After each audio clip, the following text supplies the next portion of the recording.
नमस्कार प्यारे भावसार बंधु।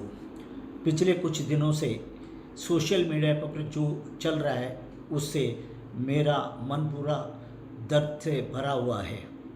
मैं पहले सोचता था इसके बारे में कुछ रिएक्शन न करूं, लेकिन जब पानी सर से ऊपर हो जाता है हमें कुछ कहना पड़ता है। पूरे भारत से भावसार बंधुओं ने मुझे फ़ोन करके बता रहे आप इसके जवाब दीजिए, आप पुलिस स्टेशन जाइए और आप इनके खिलाफ डिफेमेशन केस, मानहानि केस दाखिल करने के लिए मुझे बहुत फोर्स कर रहे। फिर भी मैं चुप था क्योंकि जो भी कर रहे वो हमारे समाज बंधु है बोल के।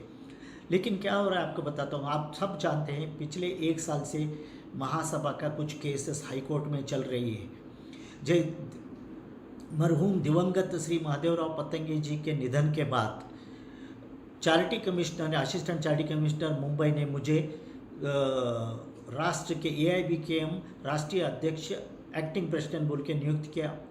उसके खिलाफ इन लोगों ने जॉइंट चैरिटी कमिश्नर के सामने 3 केस दाखिल की और उनका जवाब में सितंबर 15, 2022 को ऑनरेबल चैरिटी कमिश्नर ने एक निर्णय दे दिया और नया संविधान बनाने के लिए असिस्टेंट चैरिटी कमिश्नर को वापस केस भेजा और तब तक नया अध्यक्ष होने तक 15 सितंबर को जो ऑर्डर दे उसके मुताबिक सुधीर नवले को डे टू डे अफेयर्स देखने के लिए हंगामी अध्यक्ष नियुक्त कर दिया। इसके खिलाफ इन लोगों ने हाईकोर्ट में केस दाखिल कर दिया हमारे खिलाफ, मैं और दूसरे राज्यों के अध्यक्ष के खिलाफ, और हम भी उसको जवाब देना था। हम भी केस दाखिल कर दिया और केस चल रहा है। इससे किसी को कुछ तकलीफ नहीं है। हमने किसी को कुछ नहीं बताया, ना तो किसी वायरल व्हाट्सएप में मैसेज डाला। लेकिन एक ऐसे अहितकर घटना मुझे चौंका दिया। 4 मई 2023 इसी महीने, पिछले महीने, मैं बेंगलुरु से तकरीबन 290 किलोमीटर दूर शिवमोगा शहर में भावसार बंधु श्री सत्यनारायण राव अंबरकर, उनके बेटे के शादी पर, उनके न्योते पर मैं वहाँ गया था।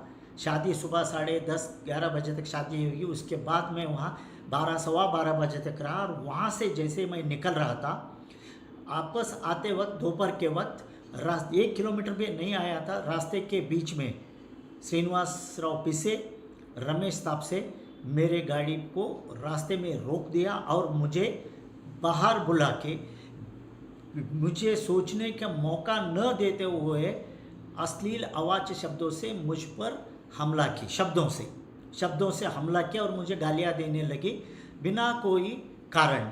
मैं जितना भी कोशिश करूँ उनका जवाब देने के लिए, वो सुनने के लिए तैयार नहीं थे। और उनके साथ थे शिवमोगा के ओम प्रकाश तेलकर, बेंगलुरु के अनंत खाटोकर, सुदर्शन सुलाके, प्रभाकर उंडाले और किरण काकड़े, ये सब थे। मैं अकेला और मेरे साथ और एक बुजुर्ग तुकाराम कलोसे थे। हम सबको क्या करना नहीं समझा। मैं कितने कोशिश करने के बावजूद वो सुनने के लिए तैयार नहीं थे। मुझे बहुत बुरा लगने लगा। रास्ते के बीच जैसे कि क्रिमिनल को करते हैं वैसे मुझे करने लगे और वो बेकायदेशीर रास्ते में लोग, बढ़ती धूप और रास्ते में लोग गाड़ी रुक कर देखने लगे क्या हो रहा है। मुझे बहुत दिल का दर्द होने लगा। मैं सोचने लगा इन लोगों से बात करके कोई फ़ायदा नहीं, मुझे बेहतर है यहाँ से जल्द निकले। और उन्होंने मुझे बोला केस वापस ले लो, कॉम्प्रोमाइज़ के लिए आ जाओ, हम भी रहेंगे। मैं बोला हम कॉम्प्रोमाइज़ के लिए आपके साथ आने की ज़रूरत नहीं, उसके लिए बहुत लोग कोशिश करें, हम वहाँ जाएंगे और 3 हमारे लोग जहाँ आएंगे, एक न्यूट्रल व्यक्ति के साथ, चैरिटी कमिश्नर के ऑफिस का ही हो, हम बैठ के निर्णय कर रहे हैं। नहीं, उनको निर्णय नहीं करना, हम भी आएंगे। मैं बोला आपके आने की ज़रूरत नहीं। मैं जितने समझाए देने के बाद भी वो समझे नहीं। मुझे लगा अब इनके सामने बीट बजाने से वहाँ से निकलना अच्छा है बोल के मैं बोला ठीक है, आप मीटिंग फिक्स कर दीजिए, मैं दूसरे राज्य के अध्यक्ष से बात करके वहाँ आता हूँ। ये सच है बात बताया, क्योंकि मुझे वहाँ से निकलना था और मुझे मालूम था जब तक मैं हाँ नहीं बोलूँगा ये छोड़ने वाले नहीं।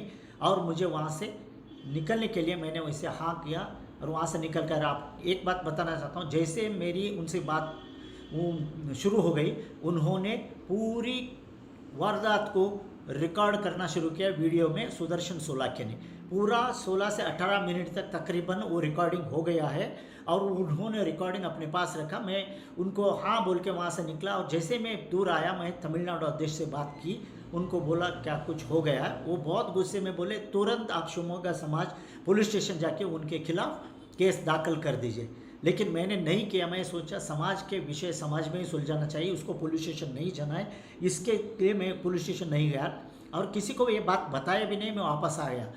लेकिन उसके आने के बाद फिर एक हफ्ते के बाद रमेश तपसे का फ़ोन था। मैं तभी बोला तमिलनाडु अध्यक्ष तेलंगाना अध्यक्ष नहीं आ रहे, तमिलनाडु अध्यक्ष क्या बोलेंगे देखेंगे। और 4 दिन के बाद जब उनका फ़ोन आ गया, मैं बोला हम नहीं आ रहे, वो भी नहीं आ रहे।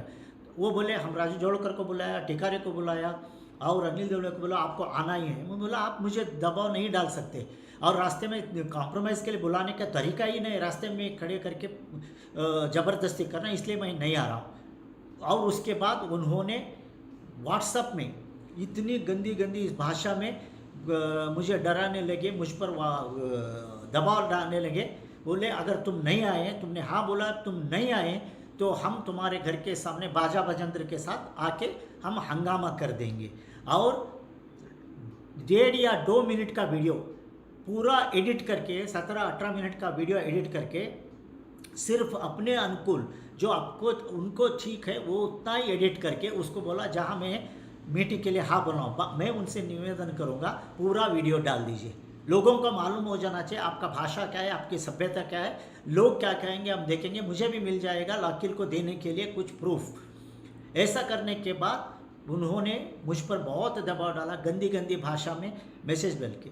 और 27 तारीख को उन्होंने एक हमारे समाज के मेरे खास अच्छे दोस्त हुए दिनेश कलोसे और प्रभाकर तेलकर हमारे घर आ गए और मैं गांव निकल गया था तुलजापुर के लिए। और उन्होंने मुझे फ़ोन किया, मैं बोला मैं गांव जा रहा हूं, रास्ते में हूं। मैं दिनेश को बोला शाम को आपको फ़ोन करूंगा और मैं रात को उनको फ़ोन करके बताया मैं मीटिंग नहीं आने वाला, ये सब हो गया है। वो समझ गए। उसके बावजूद भी वो बोल रहे हमने राजू जोड़कर को बुलाया, हमने टिकारे को बुलाया। अरे मैं 15 दिन पहले बोल चुका था। ये सभी वो प्री प्लान्ड स्कीम था, वो क्या करने वाले थे वही जानते उस मीटिंग में। और उसके बाद उन्होंने सब हद पार कर दी, सभ्यता का सब हद तब पार कर दी। 31 मई को, महीने के आखिर तारीख को श्रीनिवास पिस्से ने बिना कोई कारण हमारे धर्मपत्नी को, मेरे धर्मपत्नी को फ़ोन करके मेरे बारे में अनाप शनाप बताया, वो ऐसा है, समाज को वो गलत कर रहे हैं। और बोले कल मीटिंग के लिए उनको बुलाया है, अगर कल वो मीटिंग में नहीं आते हम आपके घर के सामने आके हंगामा मचाएंगे, हम आपके सामने धरनी सत्याग्रह करेंगे, बाजा बजाएंगे। ये बोलते फ़ोन रख दिया और तुरंत मेरे बीवी ने पूरा घबरा गई, बच्चे घबरा गए। और इनको मेरे बीवी से बात करने की ज़रूरत क्या, ये कौन है?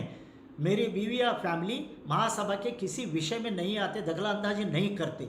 जब मुझे मालूम हो गया तुरंत मैं आ गया, वकील साहब को इसके बारे में बताया। वकील साहब ने बोला किसी हालत में जल्द से जल्द जाकर पुलिस स्टेशन में आप कंप्लेंट दीजिए।